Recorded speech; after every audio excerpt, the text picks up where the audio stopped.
Okay, let's dive into this explainer and make it actionable. Welcome, everyone.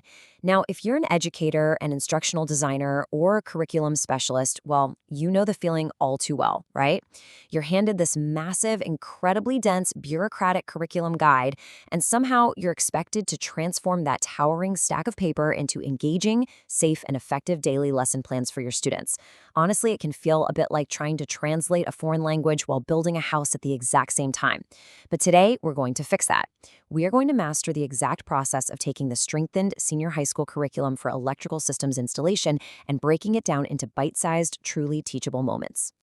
So here is our roadmap for our macro to micro journey today.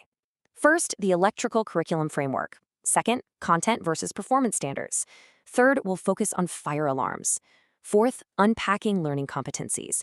And finally, number 5, the step-by-step process.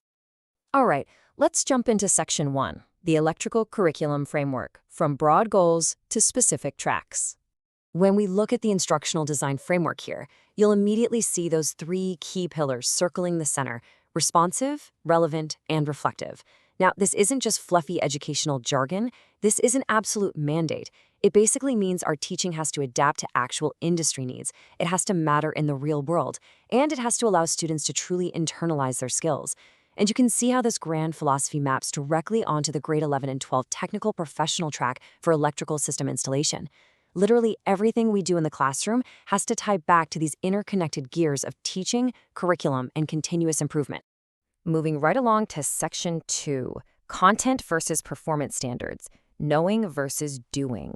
So to build a house, you obviously need to know the difference between reading the blueprint and actually hammering the nails. Well, in curriculum design, that's exactly the difference between content and performance standards. Content standards answer that fundamental question: what should the learners know? This is your essential knowledge, your sequential topics, the deep theory behind the electricity itself. But knowing isn't enough, is it? Especially in technical trades. That's where performance standards come in. These describe the actual abilities and skills the learners are expected to demonstrate. It's all about taking that raw knowledge and integrating 21st century skills to create, innovate, or independently install a system. You absolutely need both, but they serve very, very different purposes in your daily lesson planning. Which brings us to section 3, focus on fire alarms, quarter 3 breakdown. Let's move from that theoretical framework into a concrete, high-stakes, real-world application. Now, what's really interesting about this slide is how these standards look when they're actually laid out in the official, highly bureaucratic document. Up at the top, you've got the content standard, learners demonstrating an understanding of fire detection and alarm systems, or FDAS for short. And right below it, the performance standard, learners actually performing the installation according to the Philippine Electrical Code standard. But look below that at the table. This right here is where the rubber meets the road.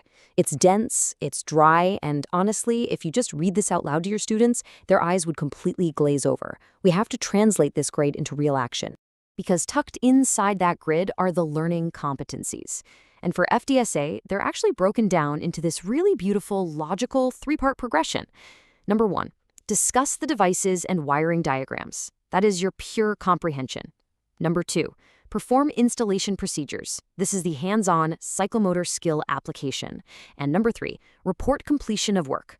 Now, this is absolutely vital. In the electrical trade, communication and documentation are literally just as critical as turning the screwdriver. So these 3 competencies form the entire backbone of your quarter. But they are still way too broad for, say, a Tuesday morning lesson.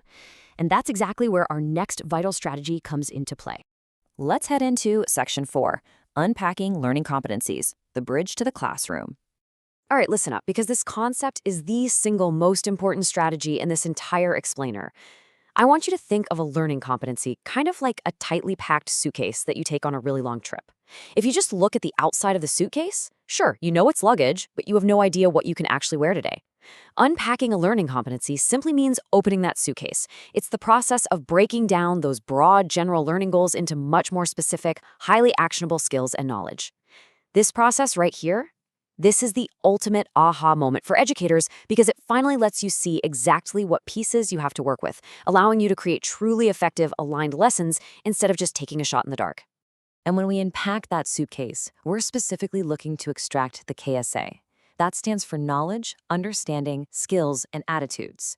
You see, every single learning activity you design needs to touch on these specific elements. What facts do they need to memorize? Well, that's the knowledge. What physical actions must they master? Those are the skills.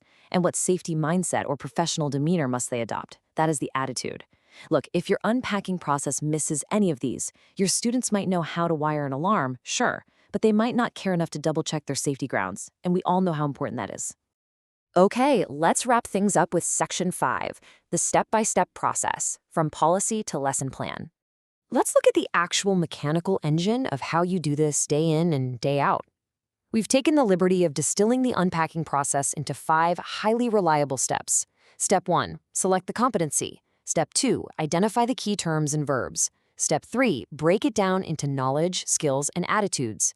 Step 4, write your SMART objectives. And finally, Step 5, plan your teaching strategies. Let's walk through exactly how this workflow operates so you can easily replicate it for any standard in your guide. Let's move to and see how this builds in action, starting with Steps 1 and 2. First off, you must pull the exact wording directly from the training regulation. Don't paraphrase it just yet. For example, install and maintain fire detection and alarm systems in accordance with safety regulations. Once you have that sentence, I want you to laser focus on the action verbs. In this case, install and maintain. Why? Because the verb totally dictates what the learner must be able to demonstrate. If the verb is just discuss, a written test might be totally fine. But if the verb is install, your assessment absolutely must be out in the workshop with real wires and real tools. That action verb, it's your compass. Moving to Step 3, we basically put that sentence on the operating table and dissect it. You neatly slice the competency into 3 distinct parts. First, you've got the action verb. In our example, install. Second, the content or subject matter. Here, it's fire alarm systems. And third, the purpose or standard, which is in accordance with safety regulations. By physically separating these pieces, you ensure you aren't just teaching the what and the how, but you're also teaching the to what standard. This is exactly how you keep real industry rigor intact within your classroom walls. Now for Step 4, creating your SMART objectives based on those extracted pieces. As a quick refresher, SMART stands for specific, measurable, achievable, relevant, and time-bound. So, you take that super broad competency of installing a system, and you write a much tighter daily objective like, identify parts of a fire alarm system. Notice how incredibly specific that is? Notice how measurable it is? You can literally place 10 components on a table and easily grade a student's ability to correctly identify them. Boom. You just successfully translated a broad government standard into a highly measurable, actionable classroom target. And finally, we arrive at Step 5, planning teaching strategies and creating assessments. Honestly, because you just did all the heavy lifting in Steps 1 through 4, Step 5 almost writes itself. If your SMART objective is to identify parts, well, your teaching strategy might naturally be a hands-on component sorting activity, and your assessment is a quick visual identification quiz. It's brilliant because the unpacked objective cleanly and directly dictates exactly how you should teach and how you should test. There is absolutely no more guessing if your activities are actually hitting the mark. So, I want to leave you with this final, incredibly important thought as we wrap up this explainer. Look at the question we have up here. If a competency isn't unpacked, are we truly teaching the skill or just checking a box? Listen, in the electrical trades, a checked box doesn't save a life during a fire. True mastery does. Unpacking the curriculum isn't just some boring administrative paperwork. It is the fundamental, absolute core process of ensuring our students walk out of our classrooms with the precise practice skills they need to safely build our world. Thank you so much for diving deep with me today. Now, I challenge you, open up your curriculum guides tomorrow and start unpacking.